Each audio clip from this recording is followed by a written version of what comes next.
Allô les kikis, comment ça va? Aujourd'hui, on cuisine quoi? Des raviolis. Maison. À quoi? À la courge, à la citrouille, au potiron, avec un petit beurre, noisettes à la sauge, avec des petites pacanes comme garniture. Tellement bon, tellement festif, tellement facile et ça se fait à l'avance pour les week-ends paresseux du mois de novembre. On veut d'abord remercier les quelques kikis VIP qui se sont joints à nous sur Patreon. Le lien est dans le champ description. Sinon, je suis rechercher Patreon, la petite bête, et on est là. Oui! Bienvenue aux nouveaux membres. Aujourd'hui, on va vous mettre un petit spécial. En ce moment, les étals de courge, de citrouille, de potiron, de potimarron débordent. Ça coûte rien.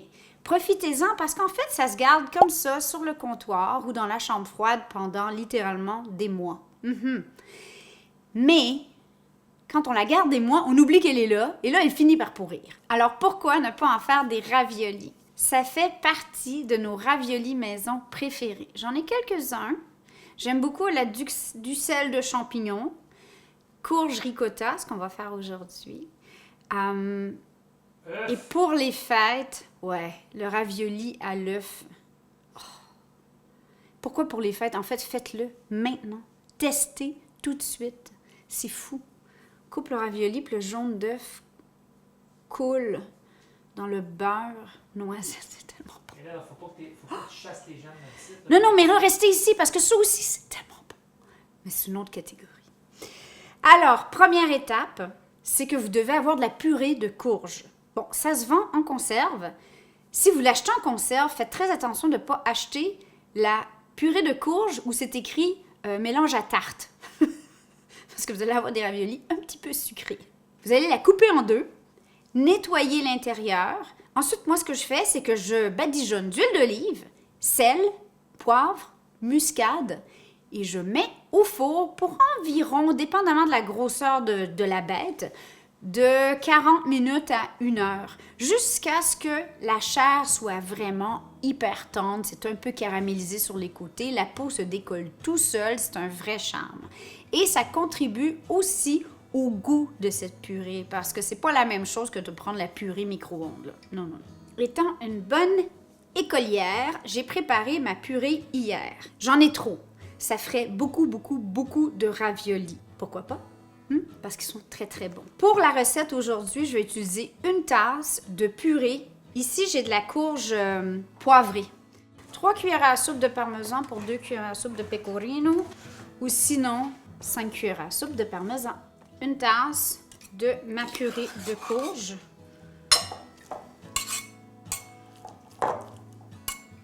Fromage ricotta. 1 tiers de tasse ou 80... le bruit! 80 ml. Parmesan et pecorino, environ la même quantité. Et bon, un petit bonus. Qui n'aime pas le... Bon, il en reste sur la planche. On met un double bonus? Ouais. OK, pas de chicane. C'est pour Momo. Poivre. Un brin de muscade. Je mets pas de sel parce que le fromage, évidemment, est très salé. Et là, on va venir combiner ça. Bon, là, je sais que vous regardez ça et vous vous dites, ben c'est sûr que ça va être bon. Je suis d'accord avec vous. C'est sûr que ça va être bon. Si vous faites cette recette pour recevoir, cette partie-là peut être faite 24 heures à l'avance. Pas de stress. Et ce que j'ai fait, moi, ce matin, en me levant, c'est quoi? Regardez, êtes-vous prêts? La pasta maison. Oh, elle est belle, ça va prendre un peu de farine. Pour faire des raviolis maison. Mais si vous n'avez jamais fait ça de votre vie, que vous n'avez pas la machine, le doigté, la patience, je vous suggère une petite astuce. Des pâtes à wonton. C'est fait de blé. Ça se trouve dans plusieurs épiceries ou dans les marchés asiatiques. C'est peut-être un peu moins fin, mais honnêtement, ça fait le boulot.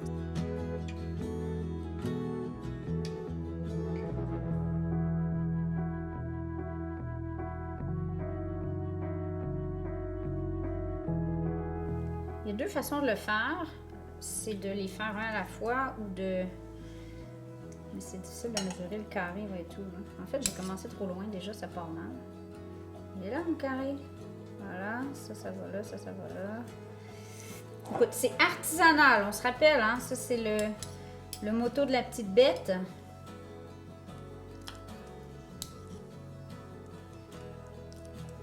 J'ai battu un œuf avec une petite louchette de lait. Et là, on va venir badigeonner partout où la pâte va devoir coller. On comprend donc chacun des coins. Là, je viens de réaliser que j'ai pas très bien fariné en dessous. Ça pourrait virer en minute d'humidité, OK? Ouais, parce que là, quand on va enlever ça, là... OK.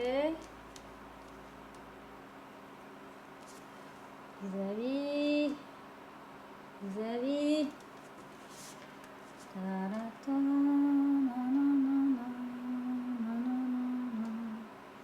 Ça prendrait la musique italienne. OK, là. On coupe. Elle est où ma ligne, là? Je l'ai perdue.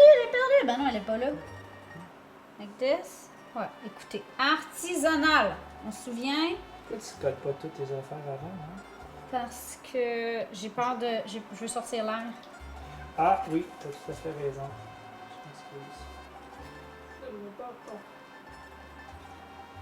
OK. Et là, donc, on arrive ici. Est-ce que c'est bon, ça? Ouais. Là, ça va prendre beaucoup de farine, les copains. OK. Parce que Bibi...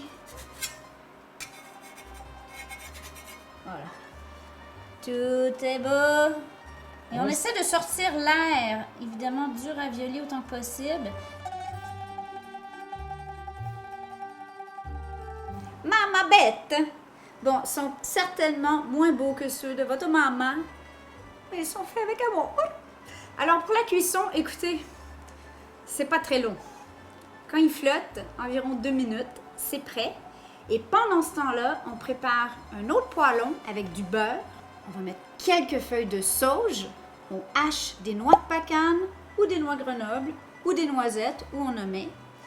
Et ensuite, on va garder un petit peu d'eau de cuisson des raviolis et on va tout combiner ça et on sert tout de suite. Avec un petit blanc sec.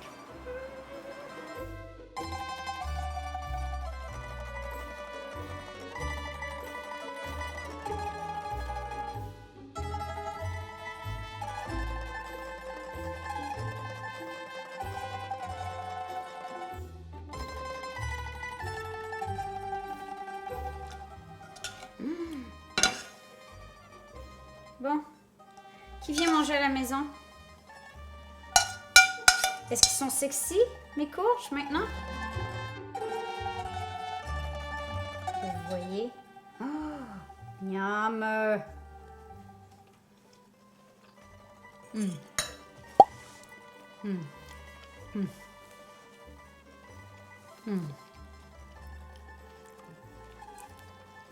C'est écœurant. C'est tellement bon. Bon ben, alors, beau projet de week-end, de petit week-end frileux. Si vous voulez voir si Momo a aimé ces pâtes-là, les Kiki VIP, on fait une vidéo sur Patreon. Vous allez voir, elle est là à ce moment même, alors que la vidéo est sortie. Vous allez voir si Momo aime ou aime pas. Oh. Bon ben moi, je m'en vais me cacher avec mon petit bol. Le reste, ça va être pour le souper. Si vous voulez congeler, très simple, on met tous les raviolis sur une plaque, bien farinée. On fout au congélo. Quand c'est bien congelé, on peut le mettre dans un sac sous vide ou dans un sac à congélation. Et là, ils seront prêts pour votre prochaine aventure. Alors sur ce, on vous aime. Ciao, ciao! On se revoit la semaine prochaine. Oh, aïe, aïe, aïe, aïe.